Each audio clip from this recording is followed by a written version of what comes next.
PCOD అంటే polycystic ovarian disease. దీన్ని polycystic అండాశయ వ్యాధి అని అంటారు. ఈ వ్యాధిలో స్త్రీల అండాశయాలు చిన్న చిన్న పొక్కులలాగా మారిపోతాయి. దీనివల్ల అధికంగా పురుష హార్మోన్లు ఉత్పత్తి అవుతాయి. ఫలితంగా అనేక ఆరోగ్య సమస్యలు ఎదురవుతాయి. ఇది మహిళల్లో హార్మోన్ల అసమతుల్యత కారణంగా వచ్చే ఒక సమస్య. దీనివల్ల క్రమరహిత మెన్స్, మొటిమలు, అధిక రోమాలు వంటి సమస్యలు వస్తాయి. అలాగే చర్మంపై నల్ల మచ్చలు మరియు హెయిర్ ఫాల్ కూడా చాలా సాధారణం. ముఖం, మెడ, ఛాతీ వెనుక వంటి ప్రాంతాల్లో అధికంగా రోమాలు పెరుగుతాయి. పీసీఓడి వల్ల వచ్చే సమస్యలు ప్రతి ఒక్కరిలో ఒకే విధంగా ఉండవు.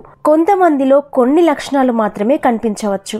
కొంతమందికి అధిక సంఖ్యలో సిస్టులు ఏర్పడతాయి. కొంతమంది మహిళల్లో డిప్రెషన్ సమస్య కూడా కనిపిస్తుంది. కొన్ని సందర్భాల్లో అధిక రక్తపోటు కూడా వచ్చే అవకాశం ఉంది. డిప్రెషన్, ఆందోళన వంటి మానసిక ఆరోగ్య సమస్యలు తలెత్తుతాయి. పొత్తి కడుపు చుట్టూ బరువు పెరగడం కనిపిస్తుంది. ఈ ప్రాబ్లం వల్ల చాలా మంది ప్రెగ్నెన్సీలో కూడా సమస్యలు ఎదుర్కొంటున్నారు. ఈ సమస్య మానసిక మరియు శారీరక ఆరోగ్యంపై ప్రతికూల ప్రభావాన్ని చూపుతుంది. ప్రపంచంలో దాదాపు 10% మంది మహిళలు ఈ సమస్యతో బాధపడుతున్నారు. పీసీఓడిని ఎలా గుర్తించాలి? రక్త పరీక్ష. ఈ పరీక్షలో అండాశయాల హార్మోన్లు, ఇన్సులిన్ మరియు టెస్టోస్టెరాన్ స్థాయిలను కొలుస్తారు. Ultrasound scanning. ఈ స్కానింగ్ ద్వారా అండాశయాల ఆకారం మరియు పరిమాణాన్ని, అలాగే ఏదైనా సిస్టులు ఉన్నాయో లేదో తెలుసుకుంటారు. పెల్విక్ పరీక్ష.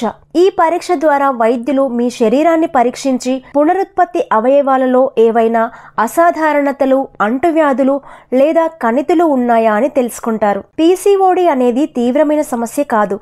అలాగని పూర్తిగా నయం చేయడం కష్టమే.